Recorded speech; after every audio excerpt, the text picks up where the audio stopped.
I leaned back in my chair, swiping through my laptop. Revenue hit $85,000 this month. Another solid haul. A quick grin crossed my face, but it faded fast. My shipping business was crushing it, but nobody in my personal life had a clue. Downstairs, the front door slammed hard. "James," my wife hollered, her voice dripping with irritation. I sighed, closed the real financials, and pulled up a fake spreadsheet, dull numbers that screamed middle management drone in just a couple of clicks. Olivia's boots thumped up the stairs, and she burst into my study. Even mad, she could have stepped out of a fashion ad, perfect lipstick, sleek hair, glowing skin, but her scowl wrecked the vibe. "I texted you 4 times, she snapped. "Got caught up with work," I said, keeping my tone even. "Right," she huffed, tossing her bag onto the recliner. "That little gig of yours?" She folded her arms tight. "Marissa called.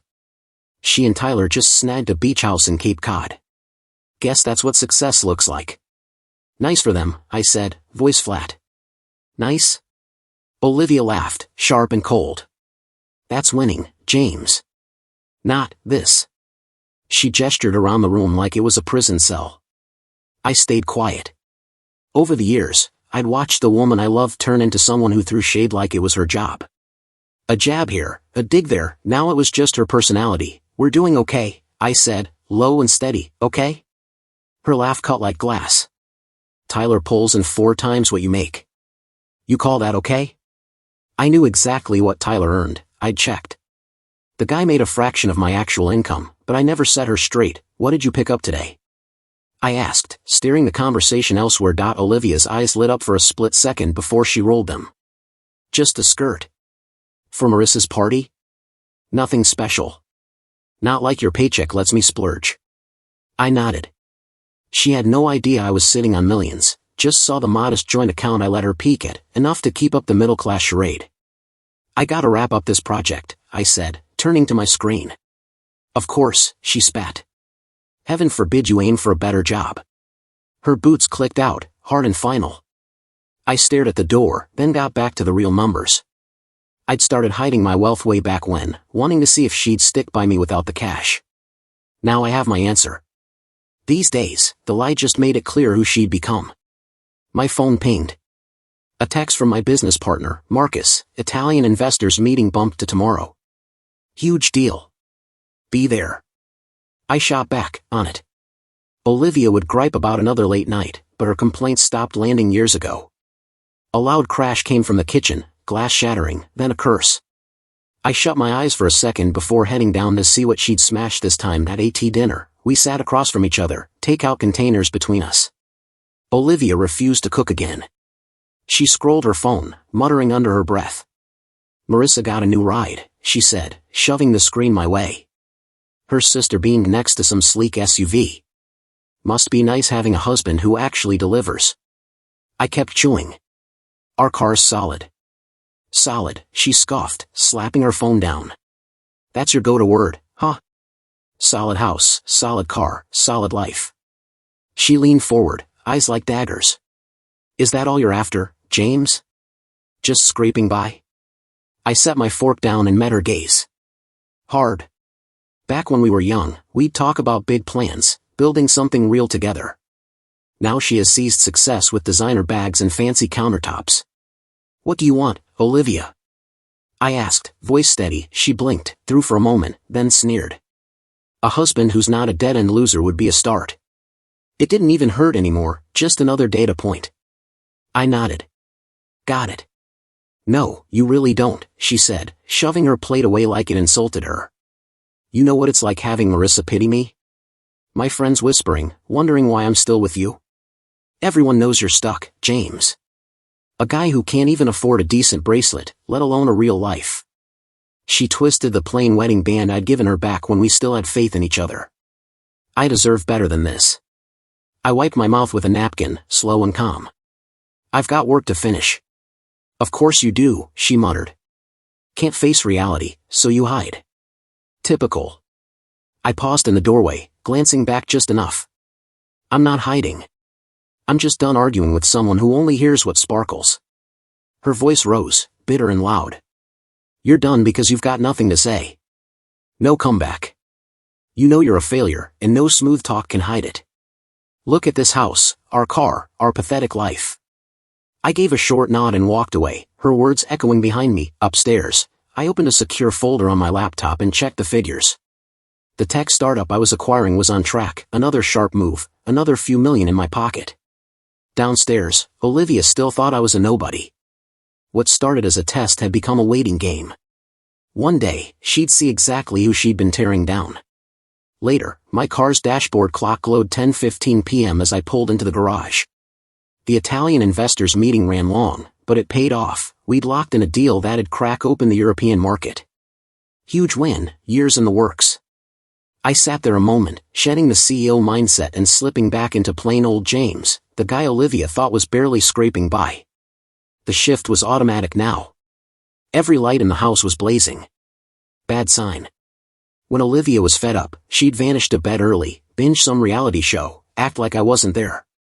Lights on meant she was up, pacing, ready for a fight. I stepped inside and locked the door. She'd left it open again, her go-to move when she was furious. I barely kicked off my shoes before her voice cut through the quiet. Finally decided to show up. She said, stepping into view, arms crossed, her silk robe tied tight. Her face was red, like she'd been stewing for hours. Meeting went late, I said, heading for the kitchen, just wanting a glass of water and a moment's peace. I messaged you. Oh, yeah, your big meeting, she said, voice dripping with sarcasm. What was it this time? Another pointless project that's gonna change everything someday? It went well, I said, keeping it short, grabbing a bottle from the fridge. She followed, not letting up. Sure it did, James. Sure it did. Olivia trailed me close, her breath hot on my neck. Well, she sneered. You call that productive? You know what'd actually matter? Earning enough so we could live like real people, not this pathetic excuse for a life. I poured water from the faucet into a glass, turned, and leaned against the counter. We've got what we need, Olivia, I said, keeping my voice steady. Wow, she shot back, her tone biting. You want a medal for scraping by? Marissa doesn't settle for needs. She gets what she wants. All my friends do. And I'm the fool stuck with. She waved her hand at me like I was lint on her sweater. I took a slow sip, watching her over the glass. There it was, straight up scorn, no more subtle jabs. At least you're being real now, I muttered, low enough she might have missed it. She didn't react, just kept pacing. Your brother called, she said, her voice sharp. Invited us to their cabin in the Smokies next weekend. I lied, said we were busy. Could have gone, but no way. She let out a cruel laugh. What, show up looking like we're broke? No wine, no gift, just some cheap beer and a sob story? Perfect.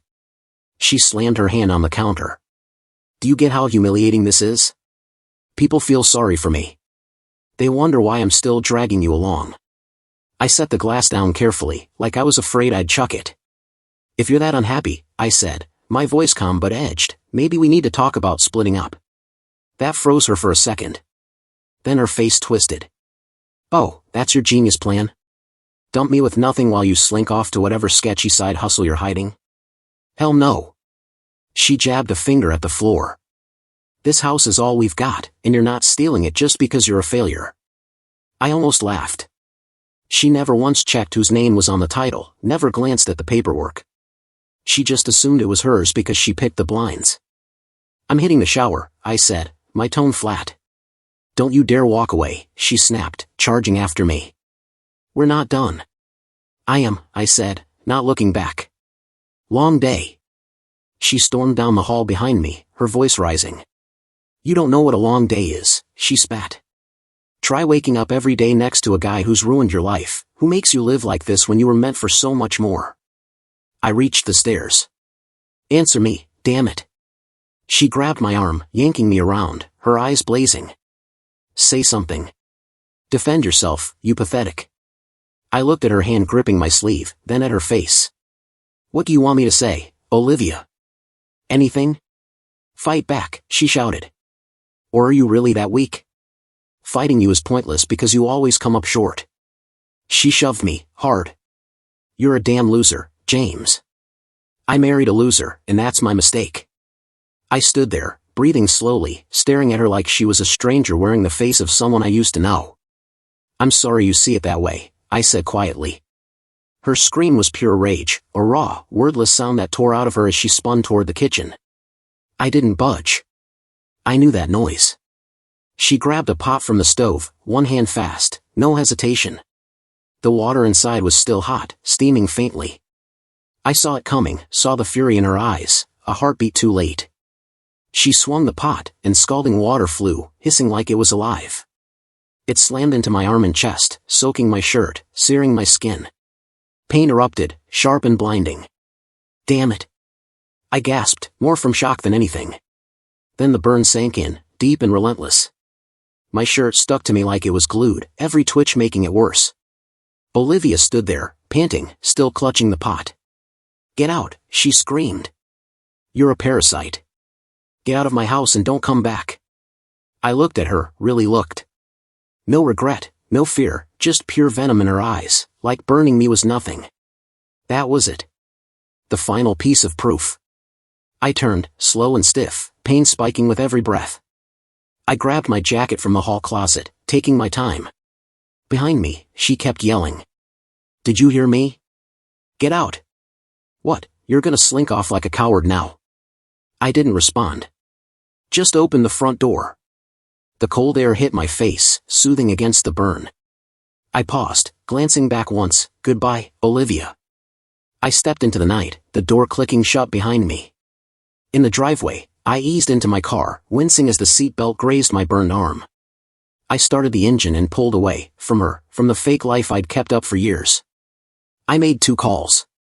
First to Marcus, my business partner. He answered quickly. "She went too far," I said. "Time to pull the trigger." "Everything?" Marcus asked. "All of it," I said, voice steady. "Do it." "Where are you headed?" "My condo. Get Dr. Larson there. Need him to check the burns."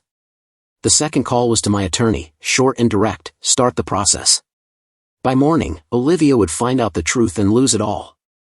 Driving through the quiet streets of Denver to my real home, a high-rise condo she never knew existed, I felt no anger, no sadness, just a cold clarity. I'd tested her loyalty, and she'd failed. Now it was time to settle the score. My arm throbbed, but the pain kept me focused. I had to be. Olivia woke to unfamiliar voices outside her window, men, professional, matter-of-fact. Still half asleep, she smirked. Good. James was gone, probably sulking in some cheap hotel. Maybe now he'd finally man up. Olivia stumbled out of bed when she heard banging outside. She tugged the blinds aside and froze. 2 guys in suits were hammering a bright red sign into the front lawn, "Foreclosed property." "What the hell?" she muttered under her breath. Throwing on a robe, she bolted downstairs and flung open the front door. "Hey, you can't put that up. This house isn't foreclosed." One of the men, older with salt and pepper hair, glanced up from his clipboard. "You Mrs. Olivia Carter?" "Yeah, and this is my house," she snapped. He checked his papers. "Ma'am, this property belongs to Blue Peak Ventures. It was repossessed this morning. We're just here for the sign." "That's a mistake," she said, voice rising. "We've paid for everything. Always have." "No mortgage," he said coolly. "The house was never in your name or your husband's. Blue Peak owns it outright. You were on a tenancy agreement." He handed her an envelope. "Details are in there. You've got 24 hours to pack." Olivia stared at the envelope, her mind blank. "Blue Peak? No way. We bought this place 5 years ago." "Not according to county records," he said. "You were just listed as a tenant." He turned back to the sign, hammering it deeper. She stood there, rooted, as they finished and walked off. Her hands shook as she tore open the envelope. The papers were thick with legal jargon, but the point was brutal: she had no claim to the house. The agreement was terminated because of her conduct. She raced to my study, yanked open the filing cabinet, and dug out the folder labeled Property Docs. Papers spilled across the desk. There it was, the agreement she vaguely remembered signing. But it wasn't a deed. It was a lease, her name listed only as an occupant, not an owner.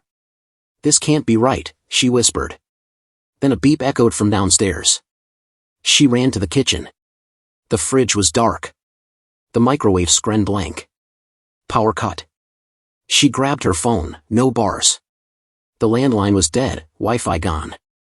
Her pulse hammered. She tried the front door. The handle wouldn't turn. The key didn't fit. No, she gasped, jiggling it harder. No, no, no. Someone had changed the locks. A sharp knock at the back door made her jump.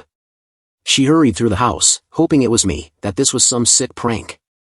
But through the glass stood 3 movers in matching uniforms. What do you want? She barked. Here for pickup, one said, flashing a tablet screen. Everything is owned by Blue Peak Ventures. Nothing here's yours. He handed her a form. Orders are clear. Everything but clothes and personal items goes. Stop us, and we call the police. Stay and watch or don't. Olivia stood, stunned, as they marched in. They hauled out the sectional she loved, the dining table she'd bragged about, the bed she'd slept in hours ago. Wrapped, loaded, gone. It hit her like a punch. I wasn't broke. No way a broke guy could orchestrate this. The doorbell chimed. She rushed to answer, praying for someone to fix this nightmare. It was Marissa. Oh, thank God, Olivia gasped. Something's wrong. They're taking the house, everything. I know, Marissa said, voice flat, arms crossed, still wearing her sunglasses. It's all over the neighborhood group chat. Olivia Carter, tossed out of a house she never owned. Quite the show. You're not helping. Olivia's voice cracked. Marissa slid off her shades, her eyes like ice. Why would I? After how you treated James. What are you talking about? He's a nobody. Marissa laughed, sharp and cold. God, you're clueless. James Carter, CEO of Apex Freight, worth millions. Olivia's jaw dropped. No, he makes, like, 80 grand. Try 800, Marissa said. That's just what's public. Your nobody husband owned all this, and you treated him like garbage. Movers passed by, carrying her favorite glassware. Olivia didn't even glance at them. How do you know this? She whispered. Everyone does, Marissa said. You think we invited you to parties for you? We wanted James there. Tyler admired him. You? You were the punchline. She checked her phone. I've got brunch in town. Don't call. We're done. She turned, heels clicking, and sped off in her sleek sedan. Olivia stood in the doorway of a life that wasn't hers anymore. She'd pushed away the man who'd given her everything. Now she had nothing. I stood by the floor-to-ceiling windows in my condo, looking out over Denver's skyline. Part of it was mine now, thanks to my deals. The place was sharp, polished wood floors, custom furniture, abstract art, all hooked up to a smart system. This was my real life. The private elevator dinged, and Marcus stepped in. She's out, he said. Movers cleared it in under 2 hours. Smooth operation. I didn't turn. Locks changed at dawn. Cameras on every entrance. We're tracking everything. How's the arm? He asked. Getting there, I said, rolling my shoulders, still tender from the burn. You get the photos? Yeah. Doc signed off. Video shows you banged up when you got here. Charges? Not yet, I said, pouring coffee. She'll spin it, make me the villain. That's not the play. What's the move then? I handed him a mug and Saturday I want her to stew in it. Feel what I felt. Charges are too quick. I want pain that lingers. Marcus nodded. You've been planning this for a while. At first, it was a test, I said. Hide the money to see if she loved me. She didn't. She blew it, he said, raising his mug. Now it's not just ending a marriage, I said. It's fixing a mistake. We sat in silence for a moment. Board meetings at 11, Marcus said. Europe deals up. Have Ethan get the car ready by 10:30, I said. Marcus eyed me. You seem lighter. I am, I said. Pretending to be less than I am, just to keep her happy. It was draining me. That's over. So what's next? She'll panic, I said, sipping my coffee. Call her friends, her family. No one's gonna help. They saw this coming. Then she'll come for me. That's when the real lesson begins. I stood up, pacing back to the window. I've had plenty of time to plan this out, I said. my voice steady. Olivia always thought my silence meant I was spineless, that staying calm meant I'd never push back. I caught my reflection in the glass, cool, composed, nothing like the guy she used to tear down. She's about to find out how wrong she was. Marcus joined me, staring out at Denver's skyline.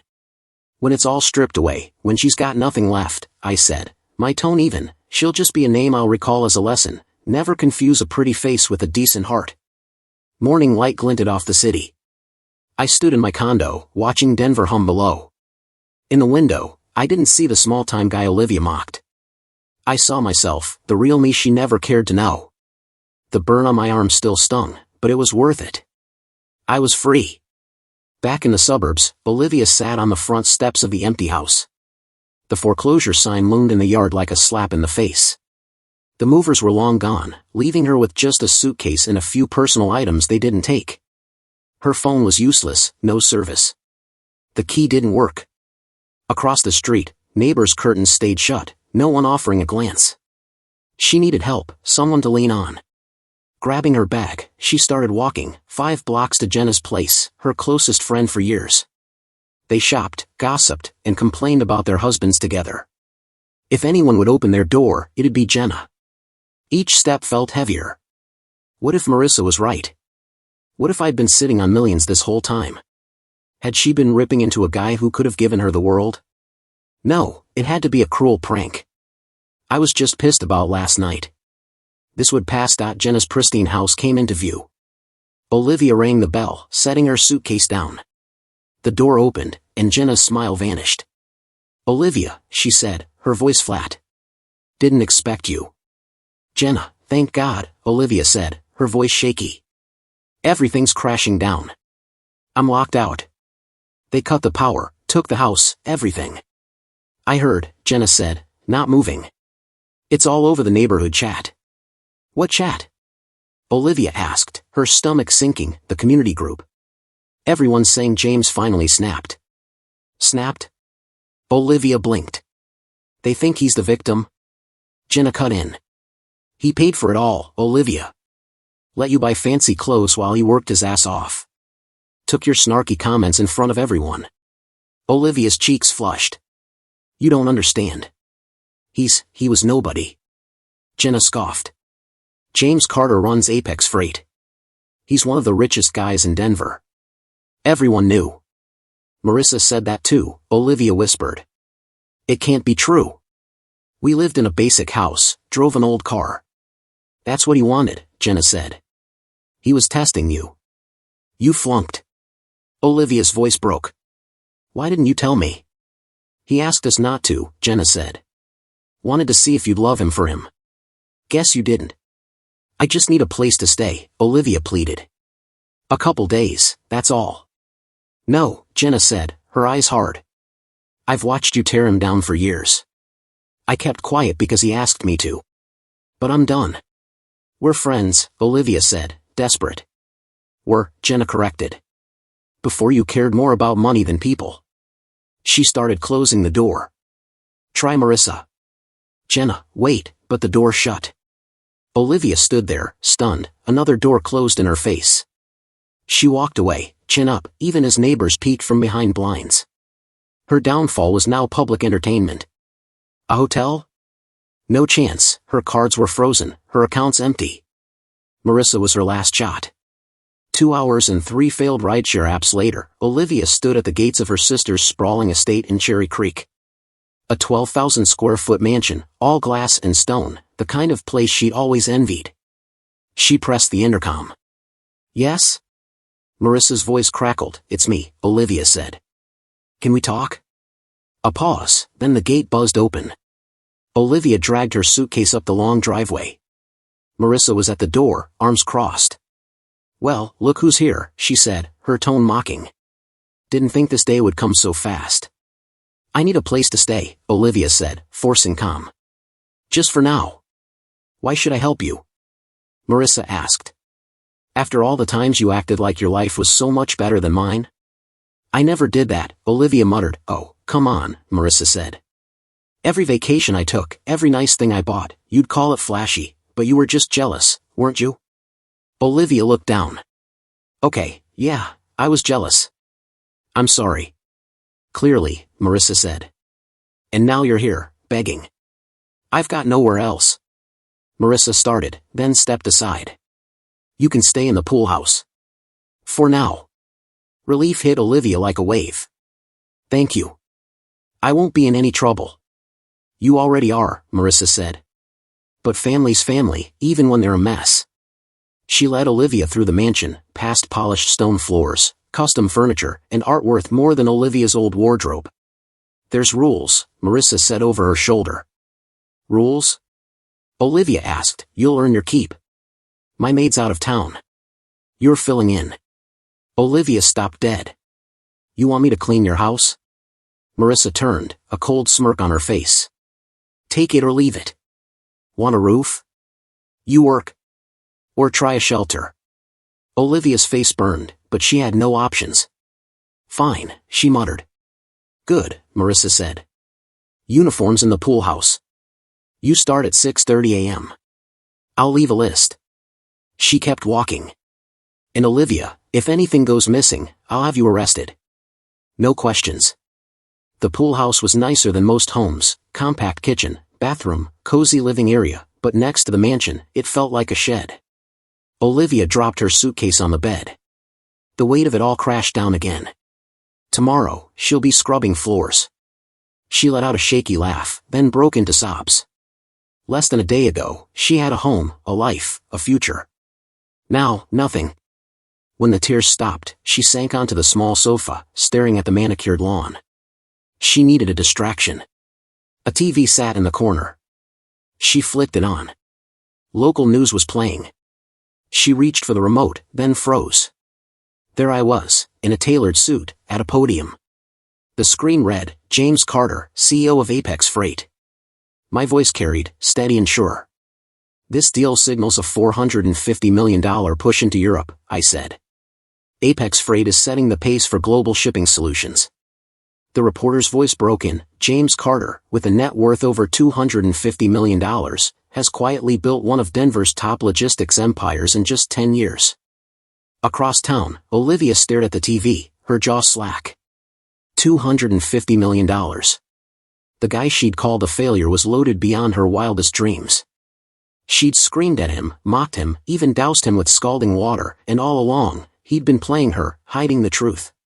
The news segment faded. She sat, glued to the couch, her mind racing. Then it hit her, she had to make this right. She stood, resolving hardening. She'd track me down, say sorry, do whatever it took to crawl out of this hole. No way was she staying a maid, fading into nothing. Meanwhile, I sat at the head of a polished table in a glass-walled boardroom, the Apex Freight logo gleaming behind me in steel and teal. The execs and board members hung on my words as we wrapped up the meeting. One last thing, I said, leaning forward. An off-agenda opportunity. Marcus, sitting beside me, gave a subtle nod. Carson Haulage, I said, tapping my tablet. A logo and financials flashed on the screen. Family-owned, drowning in debt, ancient tech. Puzzled glances rippled around the table. With respect, CFO Linda Harper said, Carson doesn't align with our goals. Their routes overlap ours, and their systems are outdated. On paper, you're right, I said. It looks like a mismatch. So why bring it up? Asked Trevor, our strategy chief. I swiped to the next slide, showing ownership details. Because Carson's run by Frank Carson, my ex-father-in-law. His cousin Brett handles operations. The room went still. Trevor raised an eyebrow. This a grudge move? Not at all, I said, my voice cool. The name caught my eye, but the data seals it. I flipped to a map of assets. They've got hubs in cities we've been eyeing for years. Plus, they hold 4 government contracts we've wanted. Linda leaned in. If we buy, what's the plan? Gut it? Keep what works, ditch the rest? Exactly, I said. Reassign or cut staff. The Carson brand vanishes. And the Carsons? Trevor asked. My tone hardened. They're out first. Their mismanagement sank the ship. Marcus chimed in. They're desperate. We can scoop it up for 55 cents on the dollar. Their loans are due, and they're tapped out. Silence settled. I didn't need to sell it harder, the numbers did the talking. I'm in, Trevor said finally. Too good to pass up. Seconded, Linda added. But only if you step back from negotiations, James. Already planned, I said. Marcus runs the point with legal and finance. The vote sailed through, unanimous. As the others filed out, Marcus lingered. That went easier than expected, he said. You built a tight case. It's a solid acquisition, I said. The personal angle? Just icing. Big icing, Marcus said with a grin. Buying Carson Hollage would crush Frank Carson, and he had it coming. I straightened my tie. Frank raised Olivia to chase cash and clout. Now they'll both feel the fallout. What about Brett? Marcus asked. Gone, I said flatly. Overpaid, underqualified, coasting on his last name. We headed to my private elevator. How quick can we close? I asked, with the board on board. 2 weeks, tops, Marcus said. They're out of moves.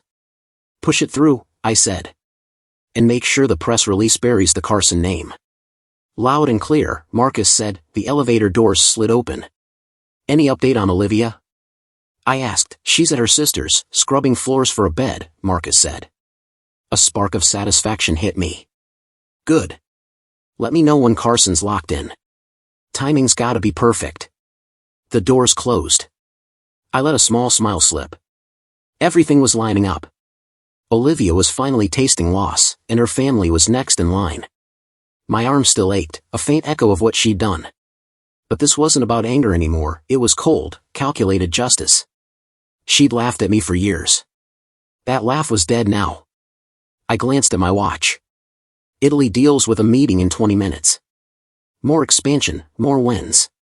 Revenge was just one piece of the puzzle. 2 weeks later, Frank Carson stood in Apex Freight's sleek lobby, his shoulders sagging. At 67, he looked a decade older than he had a month ago. Brett, pacing nearby, was seething. This is garbage, Brett muttered, loud enough for the receptionists to glance over. He can't do this. He already did, Frank said quietly. We signed. It's done. We had no choice, he waited till we were bled dry. Frank sighed. That's how it works. We've pulled the same move before. Not in the family, Brett snapped. He's not family anymore, Frank said, eyeing the clock. And he's making us wait on purpose. Right then, the elevator dinged. Marcus stepped out, suit crisp, expression neutral. Mr. Carson, he said, nodding to each. Follow me. We'll review the handover. We're here to see James, Brett said, arms crossed. Mr. Carter's unavailable, Marcus said smoothly. I'm handling the transition. He turned and headed back to the elevator. Frank followed, dragging Brett along. They stepped into a top-floor boardroom with sweeping city views. On one wall, the Apex Freight logo glowed. On the screen, Carson Hollage was displayed with a red line slashed through it. Take a seat, Marcus said. Frank sat. Brett stayed on his feet. This is personal, Brett said. It's about Olivia. Marcus set down his tablet, unfazed. This was a board-approved acquisition. Strictly business. Bull, Brett shot back. He buys us outright after cutting Olivia loose. Come on, Brett growled, his voice carrying across the boardroom. Marcus didn't flinch. Apex Freight acquired a struggling company with prime assets, he said, his tone even. We can talk severance, or you can keep venting. Your call. Frank put a hand on Brett's arm. Drop it, he said, his voice heavy. Brett slumped into a chair, his jaw clenched tight. Marcus pressed on. All Carson family members are out as of today. You'll each get 3 months severance. 3 months? Brett erupted. I've been there my whole career. And you bled market share every quarter, Marcus said, cool as ice. Your track record doesn't scream bonus. Frank closed his eyes, shame etched into his face. What about the other employees? He asked quietly. They'll be evaluated, Marcus said. Some might get offers to stay with Apex. Others get standard severance. So you're torching the Carsons, Brett said, glaring. We're cutting dead weight, Marcus replied. It's just the fact that every Carson on the payroll fits that mold. He slid 2 folders across the table. Your severance agreements. Sign them to get your payout. There's also an NDA, standard stuff. No talking about the deal or your termination. Frank's hands trembled as he picked up his folder. Can I ask something, Mr. Graves? Marcus nodded. Go for it. Did James ever say why? Not the business side, I get that. The real reason. Marcus paused, eyeing him. Mr. Carter doesn't owe anyone explanations. But if you're wondering whether Olivia's actions made him dig into your company's weak spots, I'd say you already know the answer. Frank nodded slowly, his worst fears confirmed. She sank us. No, Marcus said. Your bad management did that. Olivia just didn't help. He stood. I'll give you a moment to review. Notary's next door when you're ready. As he left, Brett leaned toward Frank. We can fight this. There's gotta be a way. There isn't, Frank said, his voice flat. It's over. The company, my retirement, your job, gone. And we don't have a rich sister to fall back on like Olivia. 6 floors up, I watched the live feed from my office. Frank looked like a man who'd lost everything. I didn't smirk or gloat, just observed, steady and focused. Frank was just another piece of the fallout. My phone buzzed with a text from Marcus, they're signing. Frank's compliant, Brett's pissed. No leverage. Olivia will hear soon. I tapped back a quick reply and turned to the next task. The Carson deal was closing, their name erased, their assets folded into Apex Freight. Business as usual. But for Olivia, scrubbing floors to survive, this would hit like a freight train. Another bridge burned. Another lesson learned. And I was nowhere near finished. The Denver Business Gala was the city's biggest night, hosted at the Grandview Hotel. It drew every major player for a glitzy evening of networking, awards, and power moves. I adjusted my tux, standing near the entrance, nodding as people offered congratulations. Tonight, I'd be picking up the Trailblazer of the Year award for taking Apex Freight global. Big turnout, Marcus said, scanning the room. Every heavy hitter in Denver's here, I replied, a faint grin tugging at my lips. Plus a couple of stragglers. Across the ballroom, Marissa and her husband Tyler were chatting up the governor. Didn't think they'd show? Marcus asked. Marissa never misses a chance to pose for a camera, I said, grabbing a glass of whiskey. Any word on our uninvited guest? Marcus glanced at his phone. Security says a woman matching her description tried to get in. Claimed she's your wife. I kept my face neutral. And they're following my instructions? Yup. They'll let her in after making her squirm in front of everyone. Marcus gave me a look. Are you sure about this? It's gonna be a spectacle. That's the point, I said. Olivia thrives on attention. Tonight, she'll get it, just not the kind she's after. The room buzzed with Denver's elite, tailored suits, shimmering gowns, deals sealed over handshakes. I moved through it all, smiling, trading quick words, but my eyes kept flicking to the entrance. When Olivia finally stepped in, I clocked her immediately, though I didn't let it show. 3 weeks of cleaning Marissa's house had taken a toll. Her dress was sharp, probably borrowed, and her face was tight, no amount of makeup hiding the strain. She scanned the crowd, hunting for me. Target's here, Marcus muttered. Let her come to me, I said. Everything's set. I broke away from the group I was chatting with and drifted toward the windows, away from the crowd's core. It was her move now. It didn't take long. Olivia stormed across the ballroom like a thundercloud in satin, her eyes darting, calculating. When she reached me, she paused, her posture softening, her lip trembling, just like every time she'd overspent and played innocent. I saw through it in a heartbeat. James, she said, her voice airy, fragile. Thank you for letting me in. I wasn't sure you would. I stared, my face stone, patience long gone. She pushed on. You look amazing. And congrats on the award. I always knew you'd. Don't, I cut her off, my voice sharp and cold. Don't act like you ever gave a damn. She swallowed hard. Can we talk? Just a few minutes. This is all a huge mistake. A mistake? I said, my tone slicing. You threw boiling water on me, Olivia. That wasn't a mistake. That was you trying to burn me alive with kitchenware. She flinched, her eyes darting as heads turned our way. I was upset, James. You? Upset? My laugh was low, bitter. You mean after you called me a useless loser and kicked me out of a house I paid for? That kind of upset? I didn't know who you were, she said, rushing her words. Not really. I leaned in just enough for her to feel the weight of my voice. If you'd known I was rich, you'd have been kissing my ass instead of scalding my skin off. Got it. Her eyes welled up, but I knew the act. Crocodile tears, same as always.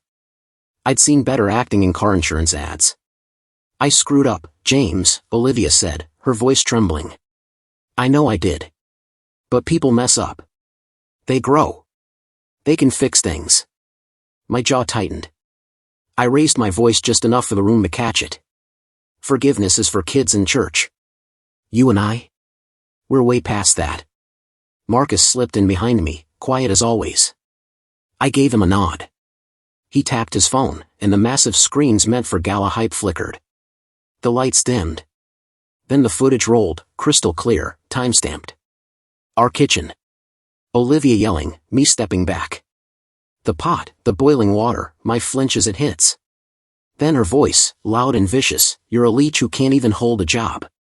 Get out of my house and stay gone. Gasps rippled through the crowd. A glass or two clinked onto tables.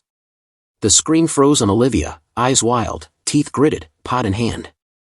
Marissa muttered from across the room, my God. Olivia stared at her own image, like she was seeing a stranger. Her lips moved, but only stammers came out. That's not.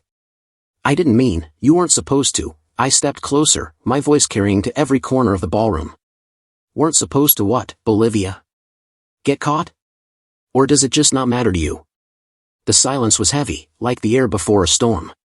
I'm not here to embarrass you, I said, my words cutting clean. I'm here to pick up an award for a company you swore I'd never build. The one you said I was too weak, too dumb, too small to pull off. I turned to the crowd. If anyone's wondering why she's here, don't. I didn't invite her. She showed up, same as always, unwanted and unapologetic. 2 security guards stepped up, broad-shouldered, suited, silent. I gave a nod. Gentlemen. They moved in, calm but firm, no room for nonsense. Olivia stumbled back, her eyes wide, real panic now. You can't do this, she spat. I'm your wife. Ex-wife, I corrected, smooth as glass. Divorce was finalized this morning. Papers hit your inbox tomorrow. You didn't fight it because you had nothing, no prenup, no claim, no chance. One guard took her arm gently. She yanked away. You'll regret this, she hissed. You think you've won? This isn't over. I'll destroy you. I leaned in, almost smirking. You already tried, Olivia. You crashed and burned. I stepped back, adjusted my tie, and raised my voice. Use the back exit. It fits you. As they escorted her out, the ballroom hummed with murmurs. I nodded, and the screens flipped back to the gala's usual glitz. The moment passed, but the sting lingered. Marissa and Tyler approached, cautious.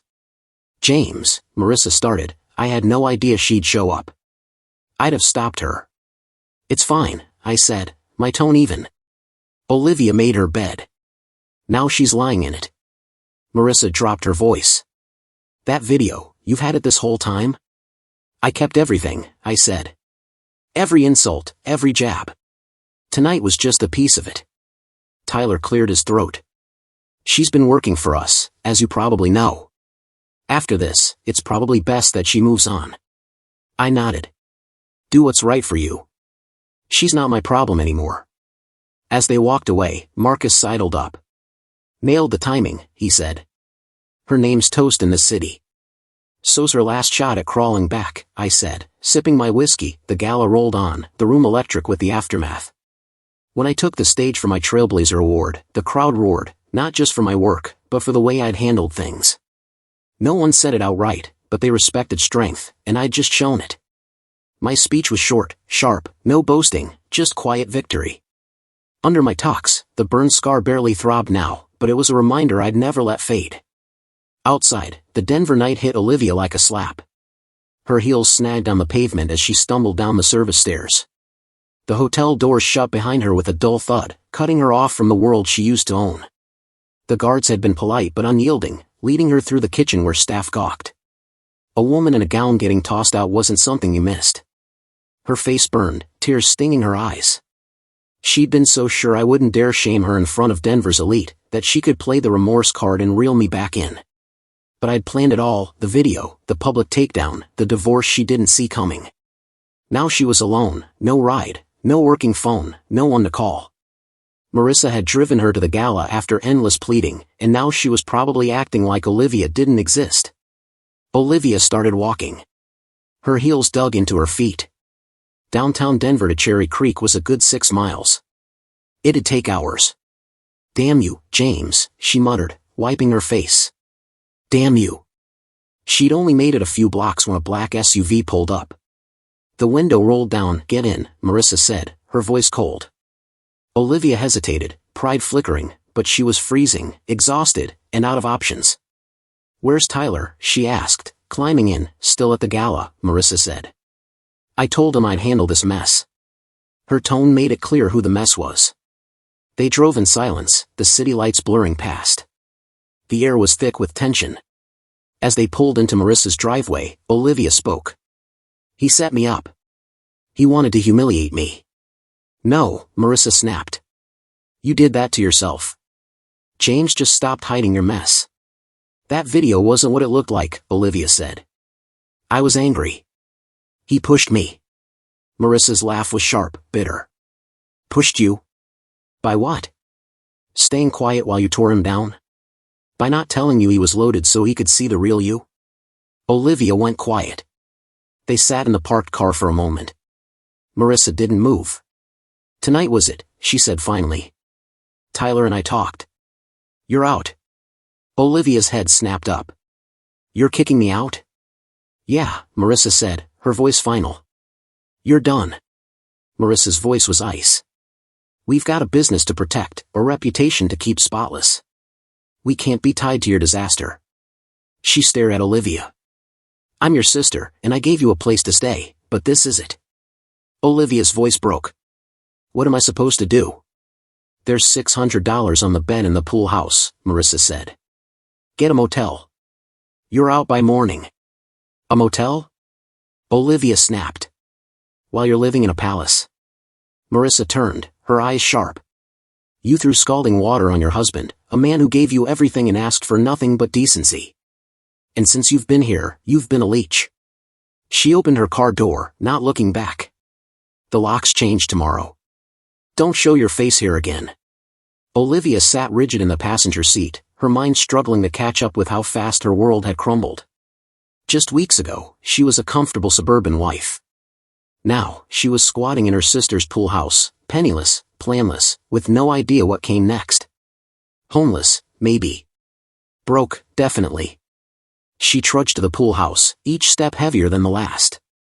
Inside, on the bed, sat $600 in cash in a small duffel bag, not hers. Marissa had packed it. Just enough space for essentials.